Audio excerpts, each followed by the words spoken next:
Yo, salut, c'est Light. Vous l'avez compris au titre de la vidéo. Aujourd'hui, on va faire le déballage non pas de une Phoenix, de Revive Phoenix, mais de deux Phoenix, donc Dead Phoenix. Donc celle-là, c'est super intéressant parce que du coup, c'était la première fois un long launcher. T'as compris, hein? Une longue crémaillère. Maintenant sur Gachi, on peut en trouver à l'unité, en plus avec des têtes pivotantes, mais à l'époque, entre guillemets, il y a quelques mois, c'était la première fois qu'on pouvait l'acheter, comme ça avec le long truc. Et surtout, cette toupie, elle a un gimmick particulier qui fait la célébrité des Phoenix. C'est que, en gros, elles ont un anneau au-dessus de la toupie qui peut se barrer, qui peut partir. Et donc non, ce n'est pas contrôlable, mais c'est très fun. Et en interchangeant ces deux gimmicks, on peut créer Perfect Phoenix. Et Perfect Phoenix est une des toupies les plus lourdes et peut être très jouée en compétition et fait de l'ombre à pas mal de toupies de compétition. Et c'est légal de faire cette modification, donc on va en parler de suite. Et on va tester ça. Voilà le devant, le côté, donc c'est une toupie de type défense.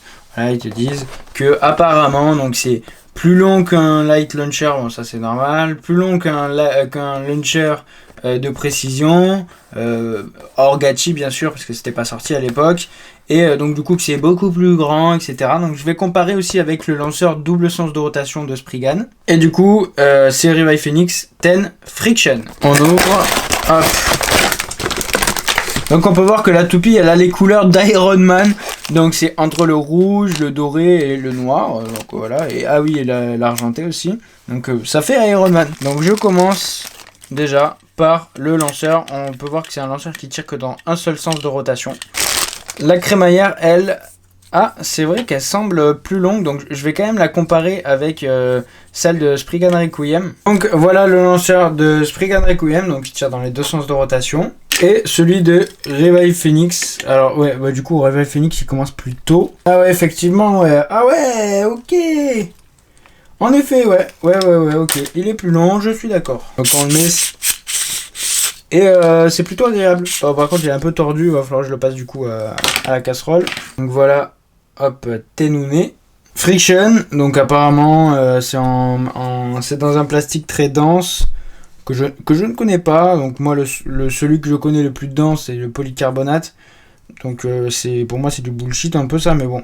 À skip, ça marche bien. Surtout, voilà, ce qui nous intéresse le plus, c'est Revive Phoenix. Ah ouais, ok, ça fait clic. En plein donc c'est une toupie à rotation droite. Et voilà, durant le combat, il y a son truc qui s'enlève. Donc ça fait une sorte de burst, entre guillemets.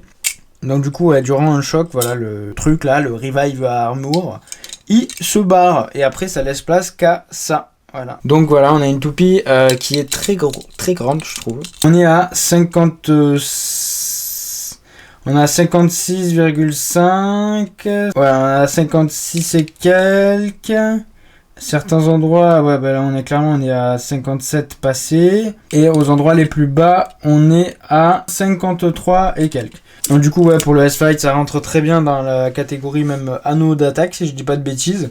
Donc du coup, on peut aller jusqu'à 60 grammes, bref. Sinon, le layer, il fait quel poids? Il fait 24 grammes.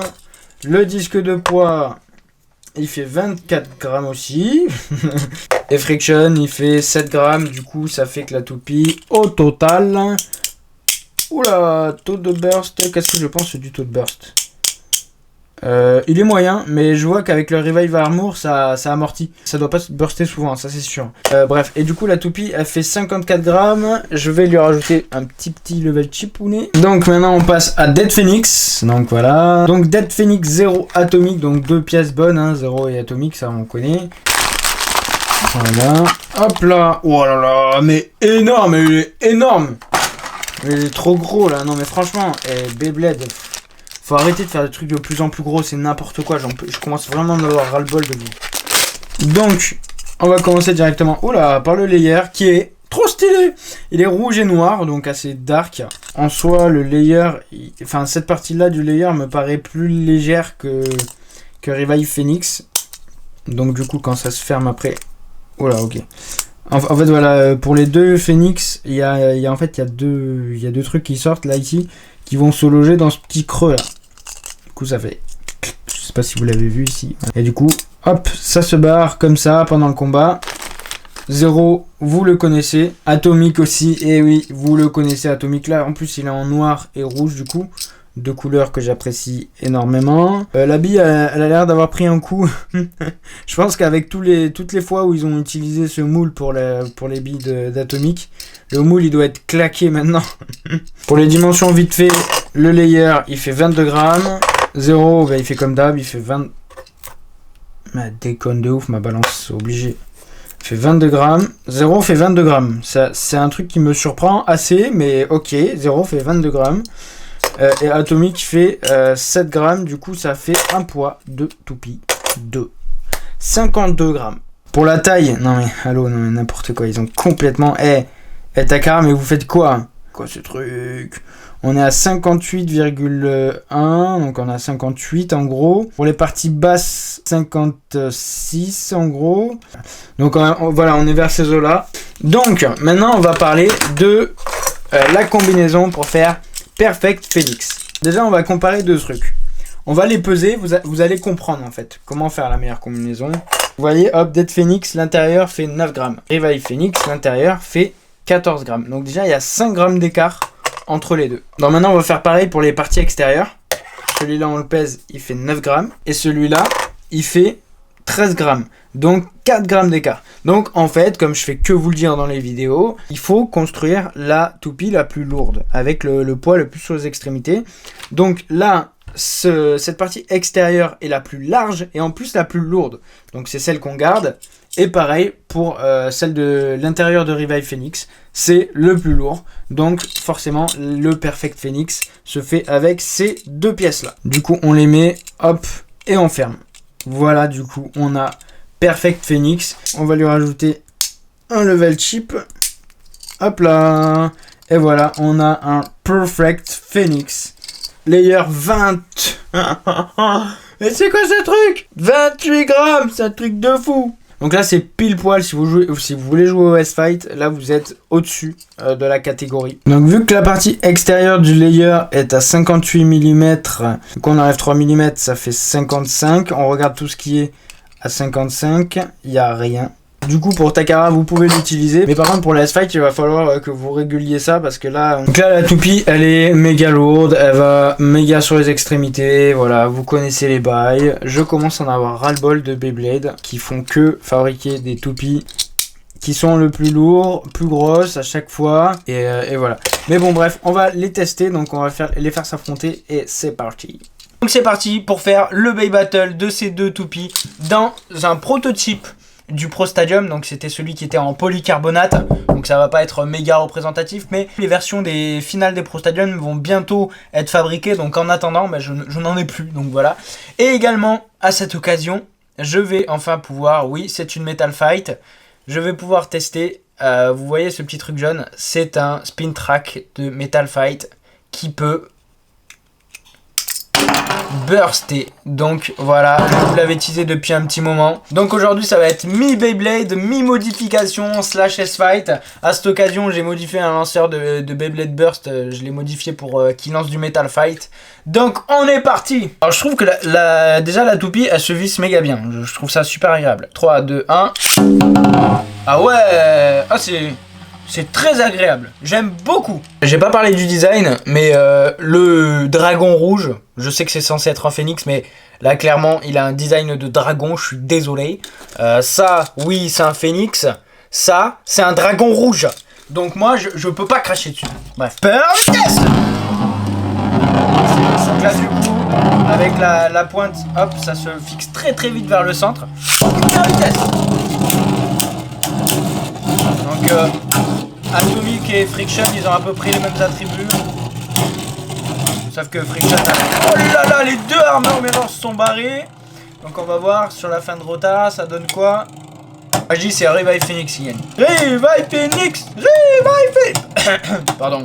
Revive Phoenix. Sur Dead Phoenix, la partie qui était la plus forte, c'était sa partie extérieure. Du coup, une fois qu'elle s'est barrée, forcément. En tout cas, les deux, elles ont pris pareil en termes de taux de burst. On a quasiment deux toupies très très similaires en termes de design, en termes d'attributs et tout. 3. Alors là, c'est un peu bête parce que du coup, le lanceur il touche presque la toupie. Du coup, je peux pas passer mes doigts en fait. Je suis obligé de tirer un peu le lanceur pour pouvoir passer mes doigts. Mais c'est agréable à tirer. Hyper vitesse. Ah, c'est centré dès le début vers le centre. Hyper vitesse.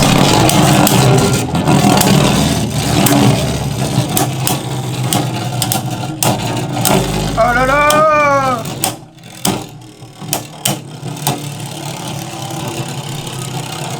Donc là on a 2 toupies de défense, donc pas des... Oh là là là là. Dead Phoenix lui a renvoyé sa partie extérieure.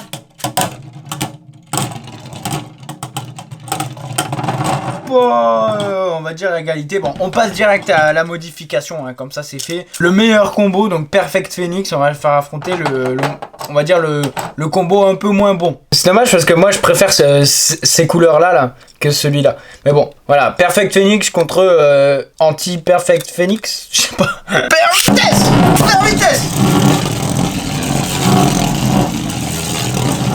Dans ma ville, et je suis bloqué dans ma ville. J'ai une musique dans la tête. C'est qui ça? Allez liker ça.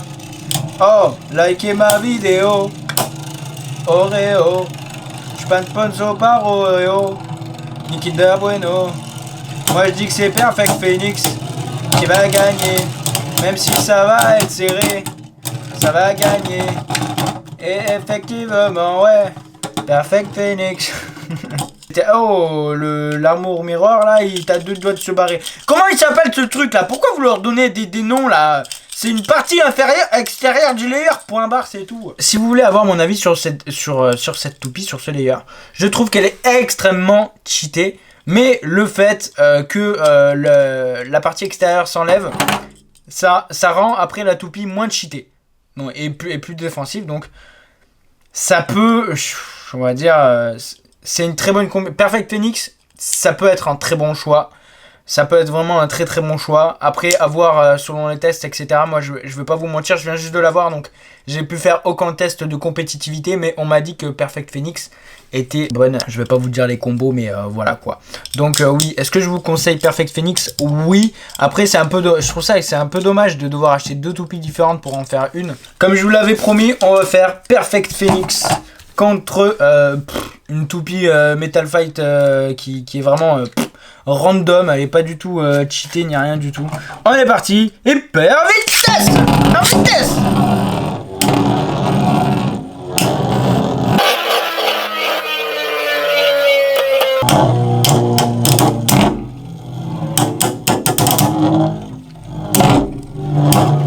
Oh là là, cette violence. C'est abusé. Non mais les Metal Fight sérieux quoi. Regardez-moi ça, ça fait 3 plombes, elle tourne. Elle a rien. La MLP elle a rien. Elle bronche même pas. Elle bronche même pas. Pouah.